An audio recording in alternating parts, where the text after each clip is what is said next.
Sir ಇದು ಬಂದು ಇದು ಮುತ್ತು ಅಂದರೆ ಇದು ಶೆಲ್ಲು ಅಂತ. ಫಸ್ಟು ಶೆಲ್ ಬರುತ್ತೆ, ಆಮೇಲೆ ಮುತ್ತು. ನಾವು ಅದನ್ನ ಇಂಪ್ಲಾಂಟ್ ಮಾಡಬೇಕಾಗುತ್ತೆ.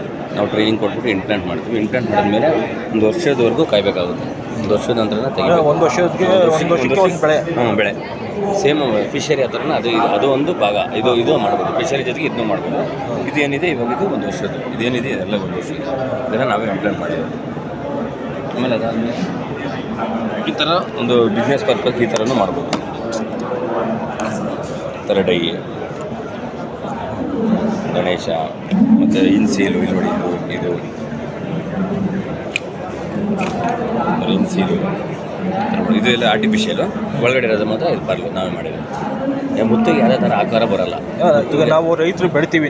ಸರ್ ಅದು ಮಾರ್ಕೆಟಲ್ಲಿ ಇದು ಮಾಡ್ಬೇಕು, ಅವರೇ ತಗೊಂಡು ಇಲ್ಲ ಬರ್ತಾರೆ. ಇಲ್ಲ ಸರ್, ಇದು ನಾವು ಅದೇನು ಗೊತ್ತಾ, ಟ್ರೈನಿಂಗ್ ಅಂದರೆ ಪ್ರತಿಯೊಂದು ಹೇಳ್ಕೊಡ್ತೀವಿ ಸರ್. ಹೆಂಗೆ ಏನು ನೀವು ಹೆಂಗೆ ಬೆಳೆಯೋದು, ಏನು ಮಾಡೋದು, ಮಾರ್ಕೆಟಿಂಗ್ ಮಾಡೋದು.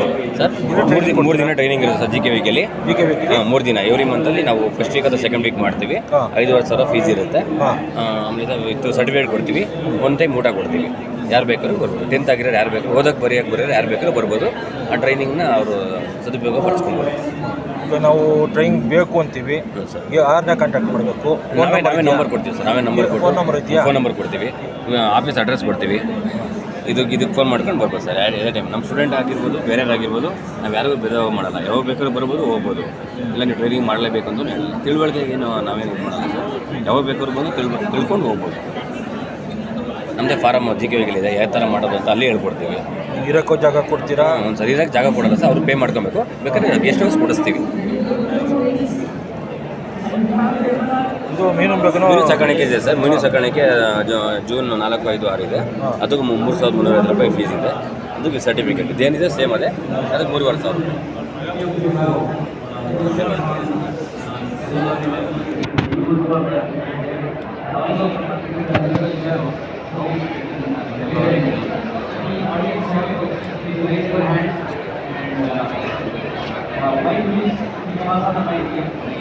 ಇದನ್ನು ದನ ಕರುಗಾದರೆ ನಾವು ಹಿಂದೆನೇ ನಿಂತ್ಕೊಂಡು ಮೇಯಿಸ್ಬೇಕಾಗುತ್ತೆ, ನೀರು ಕಟ್ಟಬೇಕಾಗುತ್ತೆ. ಇದೇನಿಲ್ಲ, ನೀವು ಒಂದು ಟೈಮು ಹಾಕಿಬಿಟ್ರೆ ನೀವೇನು ನೋಡೋ ಅಂಥದ್ದಿರಲ್ಲ. ಇದಕ್ಕೇನು ಖರ್ಚು ಅಷ್ಟು ಬರೋಲ್ಲ, ಆಯಿತಾ. ಮೀನು ಸಾಕಾಣಿಕೆ ಜೊತೆಗೆ ಇದನ್ನು ಮಾಡ್ಬೋದು. ಇದ್ರ ಜೊತೆಗೆ ಏನಿಲ್ಲ, ಬೆಳಿಗ್ಗೆ ಒಂದು ಸರಿ ಫೀಡ್ ಹಾಕಿದ್ರೆ ಸಾಕು. ಏನು ಅದಕ್ಕೇನು ಕಾಸ್ಟ್ ಏನು ಬರೋಲ್ಲ. ಈ ಕೆಲಸಕ್ಕೆ ಹೋಗ್ಕೊಂಡು ಇದನ್ನೂ ಮಾಡ್ಬೋದು ಸರ್. ಇದನ್ನೇ ಮಾಡ್ಕೊಂಡು ಮನೇಲಿ ಇರಬೇಕನ್ನೋದೇನಿಲ್ಲ. ಎರಡು ಒಂದೇ ಮಾಡ್ಬೋದು, ಬಿಡ್ಬೋದು. ಸ್ವಲ್ಪ ದೊಡ್ಡದಾದರೆ ಸ್ವಲ್ಪ ಚೇಂಜ್ ಮಾಡಬೇಕಾಗುತ್ತೆ ಮೀನು. ಇಲ್ಲಾಂದರೆ ಸಣ್ಣದು ಒಂದು 3-4 ತಿಂಗಳವರೆಗೂ